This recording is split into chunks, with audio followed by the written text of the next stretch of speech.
Assalamualaikum warahmatullahi taala wabarakatuh dan selamat datang ke Akademi 1303. Bismillahirrahmanirrahim. Rabbi shrah li sadri wa yassir li amri wa hlul 'uqdatam min lisani yafqahu qawli. Amin amin rabbal alamin.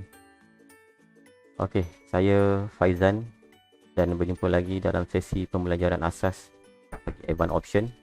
Dan pada hari ini kita akan membincangkan mengenai dengan contract option. Contract option adalah sebuah perkara yang asas yang anda perlu fahami sebelum anda meneruskan sesi pembelajaran dan seterusnya melakukan trading option. Anda mungkin baru dengar mengenai option trading dan anda jangan risau. InsyaAllah saya akan menerangkan dengan menggunakan kaedah yang mudah untuk anda fahami. Diharap setelah selesai menonton video ini, anda akan memahami apa itu contract option dan ia akan menjadi persiapan asas bagi anda untuk meneruskan pembelajaran anda bersama kami. Kita akan membincangkan mengenai 3 perkara penting bagi memastikan anda memahami konsep contract option untuk digunakan ketika trading. Pertama, kita perlu memahami terlebih dahulu definisi contract option. Kedua, kita perlu tahu jenis-jenis contract option. Dan ketiga, kita perlu tahu apa itu komponen-komponen yang terdapat dalam satu-satu contract option. Okey, kita mulakan dengan apa itu contract option. Contract option adalah satu perjanjian yang mengikat di antara pembeli dan penjual kontrak untuk membeli atau menjual sesuatu aset iaitu saham pada harga tertentu dalam jangka masa tertentu. Okey. Sangat jelas di sini apabila bercakap mengenai kontrak, pasti akan ada jangka masa tertentu. Dan perjanjian ini mengikat di antara pembeli dan penjual mengikut jenis kontrak option yang dipersetujui. Jadi apakah jenis-jenis kontrak option? Okey, terdapat 2 jenis kontrak option iaitu call option dan put option. Ayuh kita kenali setiap jenis kontrak option ini agar anda lebih memahami mengenai perkara ini. Call option memberikan hak kepada buyer iaitu pemilik option tetapi tidak wajib untuk membeli saham pada harga tertentu dalam jangka masa tertentu. Okey, kita ulang lagi sekali. Call option memberikan hak kepada buyer iaitu pemilik option tetapi tidak wajib untuk membeli saham pada harga tertentu dalam jangka masa tertentu. Okey, bahagian yang agak rumit sedikit adalah tidak wajib. Okey, buyer cuma mendapat hak tetapi buyer tidak wajib untuk membeli saham. Yang ni jelas anda kena faham. Apabila buyer ingin menggunakan hak dia, maka seller yang akan wajib melaksanakan hak itu. Apa yang dikatakan hak pembeli? Hak untuk membeli saham. Okey, call option adalah hak untuk membeli saham. Apabila buyer melaksanakan haknya untuk membeli saham, maka seller akan wajib menjualkan saham itu kepadanya. Put option pula akan memberikan hak kepada buyer tetapi tidak wajib untuk menjual saham pada harga tertentu dalam jangka masa tertentu. Okey. Buyer hanya memperoleh hak tetapi buyer tidak wajib untuk menjual saham. Apabila buyer ingin menggunakan hak dia, maka seller yang akan wajib melaksanakan hak itu.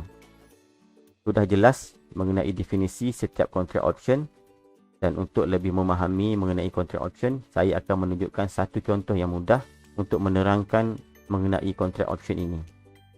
Okey, ini adalah contoh mudah untuk kita fahami mengenai kontrak option. Kita menggunakan contoh kupon dalam menerangkan jenis-jenis kontrak option. Okey, ini adalah kupon yang anda miliki. Kupon ini menyatakan harga untuk combo 5 ketul ayam, 1 cheesy burger dan 1 coleslaw beserta 2 air Pepsi dengan harga RM29.50 dan hanya sah laku pada atau sehingga 21 Julai 2022. Ketika anda berada di depan kaunter, anda ada hak untuk menukarkan kupon ini untuk mendapatkan combo KFC tadi pada harga RM29.50 kerana anda sedang memiliki satu kontrak call option iaitu anda ada hak untuk membeli combo KFC itu pada harga RM29.50 sebelum atau pada 31 Julai tahun 2022. Okey, Apabila anda menggunakan hak anda atau anda exercise kupon itu, pasti anda sebelumnya memastikan pada papan tanda harga biasa combo ini adalah RM35 dan semestinya jauh lebih mahal daripada harga yang terdapat pada kupon anda. Jadi ketika anda menggunakan hak anda, penjual wajib menjualkan combo itu pada harga RM29.50 walaupun harga combo itu berharga RM35 kerana anda memiliki satu kontrak yang mengikat anda dan penjual bahawa anda ada hak untuk membeli KFC combo pada harga RM29.50 sebelum atau pada 31 Julai 2022 walaupun ketika itu combo itu berharga RM35. Okey, kita cuba lihat pada satu sudut yang lain. Ketika anda berada di depan kaunter dan anda melihat di papan tanda harga combo itu hanya bernilai RM25. Jadi anda tidak akan menggunakan kupon ini ataupun anda tidak akan menggunakan hak anda untuk menukarkan kupon ini kepada combo tersebut kerana harga yang terpampar di papan tanda jauh lebih murah daripada harga yang terdapat di dalam kupon anda. Melainkan anda tengah pening. Harap dengan contoh mudah ini anda makin jelas dan memahami konsep contract option. Sekarang kita akan mengenali komponen-komponen yang terdapat di dalam contract option. Jika anda melihat contoh kupon tadi, anda mungkin boleh meneka apa komponen-komponen yang terdapat di dalam satu-satu contract option. Okey, kita kembali kepada kupon tadi.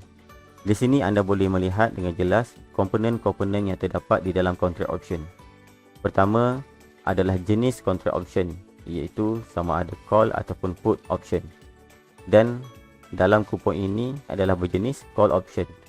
Bermaksud anda mempunyai hak untuk membeli KFC dengan menggunakan kupon ini. Kedua adalah harga combo itu iaitu RM29.50 dan ini dipanggil strike price kalau di dalam option trading. Ketiga, expiry date, iaitu kupon ini hanya sah sebelum atau pada 31 Julai tahun 2022. Dan keempat, ia tidak dinyatakan di dalam kupon ini, iaitu berkenaan dengan harga kupon ini atau harga kontrak. Untuk mendapatkan kupon ini mesti akan ada satu harga yang dikenakan ataupun anda mungkin membeli sesuatu dan anda memperolehi kupon ini. Jadi kos kupon ini ataupun harga kupon ini dipanggil premium atau dalam bahasa trading option ia ditulis seperti ini. Ini adalah maklumat lengkap dalam satu-satu kontrak option. Bacaan pada kontrak ini berbunyi, anda telah membeli satu kontrak call option untuk strike price 145 bagi saham Apple pada harga $2.10. Betul lah saya sebut 10 sen. Dan bermaksud kontrak ini adalah anda telah mendapat satu hak untuk membeli saham Apple pada harga $145 sebelum atau pada 21 September. Manakala harga option pula adalah $2.10. Jadi terdapat beberapa persoalan yang timbul di dalam kontrak ini. Pertama, kenapa dikatakan anda sedang membeli? Okey, kedua, apa maksud bagi nilai 1 yang berada di hadapan kontrak itu? Dan yang ketiga, berapa anda perlu membayar untuk memiliki kontrak ini? Adakah hanya $2.10? Kita cuba jawab satu persatu soalan ini agar anda lebih jelas dalam memahami kontrak option ini. Ingat, kontrak option ini adalah asas pemahaman anda dalam meneruskan pembelajaran F1 option. Jawapan bagi soalan pertama, kenapa kontrak ini dikatakan anda sedang membeli? Adalah kerana satu penanda di hadapan sekali itu bernilai 1, bermaksud anda sedang membeli satu kontrak. Jika menjual, penanda itu akan memberi negatif 1, bermaksud anda sedang menjual satu kontrak. Jawapan bagi soalan kedua ialah, apakah maksud nilai 1 yang berada di hadapan kontrak itu? Nilai 1 itu bermaksud anda telah membeli satu kontrak option. Satu kontrak option bermaksud anda akan dapat memiliki 100 unit saham. Okey, kenapa 100 unit dan bukannya 50 atau 10? Ini kerana multiplier bagi kontrak option adalah 100. Maksudnya, apabila anda memiliki satu kontrak option dan anda ingin menggunakan hak anda untuk menukarkan kontrak ini kepada saham, anda akan memperolehi 100 unit saham Apple. Jadi, jika anda membeli 2 kontrak option, anda akan memperolehi 200 unit saham apabila anda exercise kontrak anda. Exercise kontrak bermaksud anda menggunakan hak anda untuk membeli saham. Jawapan bagi soalan ketiga, iaitu berapakah harga yang perlu anda bayar untuk memiliki kontrak ini? Adakah $2.10? Jika harga option adalah $2.10, maka anda perlu mendarab dengan 100, iaitu multiplier bagi satu kontrak. Jadi anda perlu membayar $210 untuk memiliki kontrak ini. Bagaimana pula kalau membeli dua kontrak option? Bila anda membeli dua kontrak, bermaksud anda perlu membayar $420 dan seterusnya. Okey, tak kisah 210 ataupun 420, nilai ini dipanggil premium. Di dalam platform Tastywork, untuk anda mendapatkan kontrak ini, anda perlu mempunyai 210 buying power untuk membeli satu kontrak Apple ini. Jika anda membeli 100 unit saham, anda perlu membayar lebih mahal berbanding apabila anda membeli kontrak option. Okey, itu adalah cara bacaan dan maksud kontrak ini. Jadi komponen-komponen utama yang anda harus pelajari selain daripada jenis-jenis kontrak option yang kita dah cover dalam video ini adalah anda perlu belajar mengenai strike price, premium dan akhir sekali expiry. Okey, untuk video yang akan datang, insya-Allah kita akan mempelajari salah satu komponen kontrak option iaitu strike price. Diharap anda telah memahami mengenai kontrak option ini kerana ianya sangat asas dalam pembelajaran advanced option. Jika anda masih kabur atau kurang faham, tinggalkan komen atau semak deskripsi di bawah untuk menyertai kelas percuma kami. Sertai komuniti kami di dalam Akademi 1303 bagi sesi pembelajaran yang lebih mudah, kerana komuniti kami saling bantu-membantu dalam pembelajaran dan yang paling penting ianya adalah percuma. Okey, terima kasih kerana sudi menonton video ini. Jika anda rasa video ini bermanfaat, sila kongsi kepada kawan-kawan, family anda melalui media sosial anda. Akhir kata dari saya sekian. Wassalamualaikum warahmatullahi wabarakatuh dan happy trading.